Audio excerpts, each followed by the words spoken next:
Well,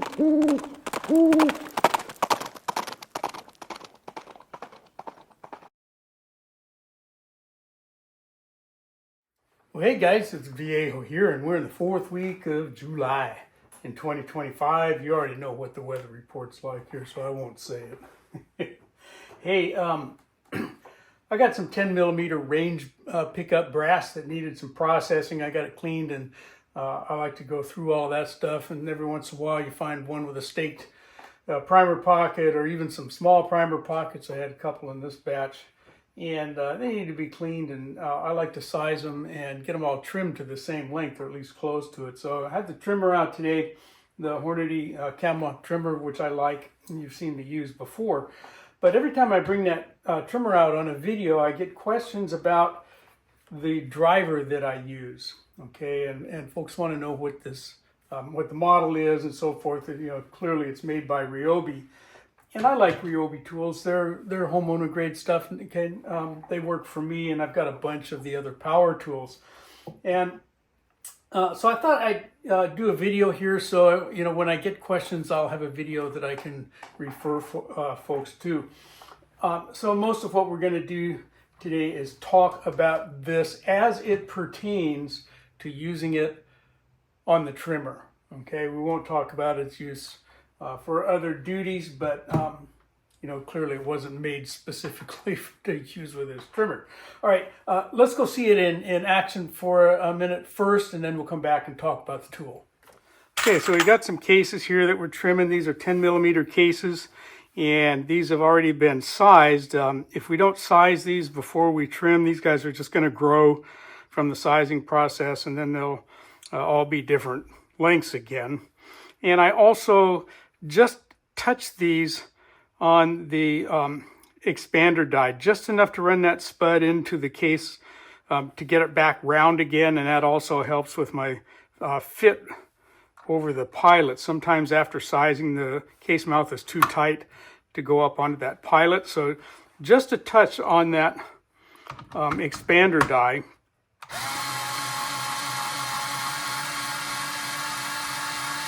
And so you can kind of get an idea of the speed. It's not super fast. It doesn't go real fast, which is fine by me. The speed is okay. We got a nice trim job there. Oh, and incidentally, this catch tray here, I did a separate video on this guy. This is a 3D printed from a company that I like anyway. There's a link in the description box to the video that I did with this if you're interested. The tray over here that holds the pilots is part of that kit. So again, sized and expanded just enough to round the case mouth out in case it has dents or imperfections. If they're dented or anything, you're not going to get a good even trim around there. Okay, not enough to put any flare. Okay, I'll do the flaring later because that's going to depend somewhat on the bullet that I'm going to use. Okay, I flare a little differently for a cast bullet than I do for a jacketed or plated bullet. Okay, my cast bullets need a little bit more flare. Okay. So here's the Ryobi driver then in action. It fits on there just nicely. Okay, slides on and off. The attachment that you need to run this 1/4 inch driver with does not come with your Hornady Cam-Lock trimmer. Okay, it's a separate piece. Hornady makes it, and I'll list the part number right here for you. You can look that up from your favorite reloading retailer, and it's a little on the pricey side for what it is, I think.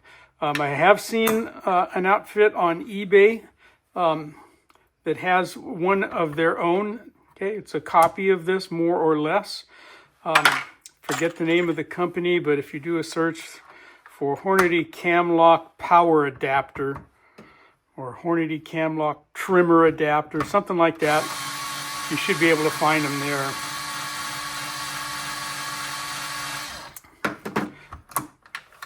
Okay, so that's it. Okay, again, you can see our little lights come on there. I got a green light here now that I got a fresh battery in there. Okay, that turns red when their battery is low. I'll do one more here on camera. This is not really about trimming. It's about, whoops, on there. Kind of like the little lights on there actually. It's about using this Ryobi driver to do the job. Okay. All right, so there's a little bit about, just so you can see how this guy hooks up and stuff. It's just a 1/4-inch drive. Okay, it fits on all of these hex shank bits, okay, that you might have. Very handy for that, but let's get in here a little tighter. The model number is FVD50. Okay, 1/4-inch drive. It will handle a variety then of 1/4-inch hex bits. You have an option here on how you want to orient this guy. Okay. There's a release latch right there, so you can run it straight like this. Okay. Or you can run it in pistol grip mode like this. Okay. There is a forward and reverse. Okay. And if you put it right in the middle, that locks the driver so that it can be used. For example, if you had it in straight mode, okay, you can actually twist it, okay, without turning the chuck there, okay, in that middle position right there. Okay. Of course, we're going to be running this forward most of the time, I think, and again, your preference on how you want to use it. I like it in the pistol grip mode. That just works better with the trimmer for me. Okay, these little goodies here on the side, those are just bumpers. They don't serve any function at all.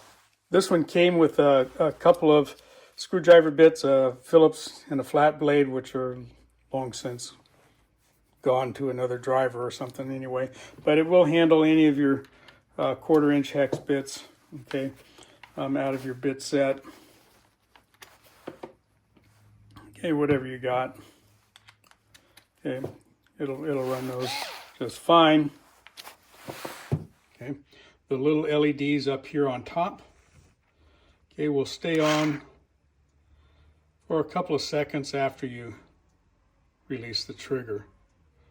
Be nice if they stayed on a little longer, but that's fine. Okay, and we should talk about the batteries. Okay, this is a 4-volt battery. They come in a couple of different charge ranges. There's a 2 amp hour and a 3 amp hour. Okay, the tool comes with a 2 amp hour, and you can get the longer lasting ones if you want. Okay, let's talk a little bit more about the battery. Okay, the battery is a 4-volt, 2 amp hour, 7.2 watt hours. Okay, and Ryobi uses this battery in a number of their smaller power tools. They've got a rotary tool, Dremel-like tool, and a few other things, flashlight, another driver, I believe. Okay. And we're getting kind of low on battery on the battery that's in there now, but look at this little LED down here at the bottom, just under my thumb. That glows red when you're getting close to running out of juice. Battery change is simple enough. Okay, there's a twist off cap here. Okay, battery can only go in one way, so we'll put a new one in. Okay, it won't go any other way. Okay, and the cap then just twists back on. Good to go. And our charging port right here, let's focus in a little bit better, there we go, is a USB-C cable, and it comes with one. Okay, and we start getting a flashing green light there, okay, as it's charging. It does take it a while to charge. And then here's that same battery. After about an hour, the light burns steady green, meaning that it's fully charged. So it only took about an hour.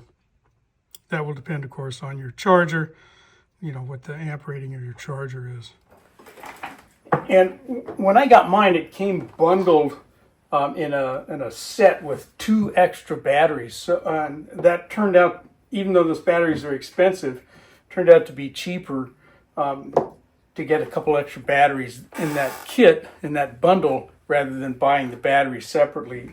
And I think that you want at least 1 extra battery. There's nothing worse than, you know, running one dead right in the middle of a job, even though they don't take that long to recharge. And Ryobi likes to bundle these things with other tools as well, so you got to kind of poke around. Again, mine came from Home Depot, which was the best price at the time when I bought this one. So you can do your own research, and, you know, if you're interested, want to see if you can come up with a better price than they have. But sometimes those bundles are good, and sometimes it looks like an excuse to get rid of some product that they didn't want anymore or something. Anyway, your choice on that. Okay.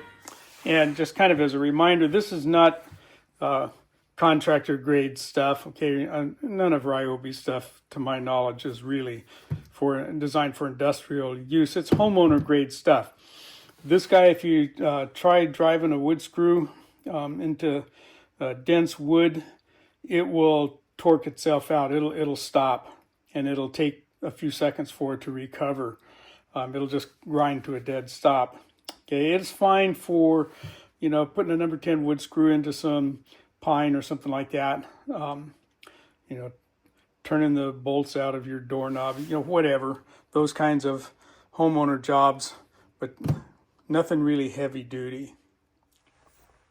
All right, there we are, and we did 100 cases, and we still are green on the battery, and I probably ran those 6-7 seconds on each one. So how much, you know, how many cases can you do on a battery? Well, that's entirely dependent on how much each case needs to be trimmed. These needed a couple to 3 thousandths off each was all. So again, 6-7 seconds on each one, and they were done. So, you know, 10 minutes maybe of continuous runtime did all of those. Okay, there you go. The Ryobi FVD50. Okay, bit driver. Okay, it's been a good one to use with my Hornady Cam-Lock case trimmer. Okay, I think that'll do it for now. If you have more questions about this guy as it pertains to being used with a trimmer, go ahead and ask. If you want to know about will it work on your construction job, don't waste your time asking me about that. Okay. Anyway, I think that'll do it. I hope you enjoyed that and got something out of it, but from the Viejo bench for now, that's all she wrote.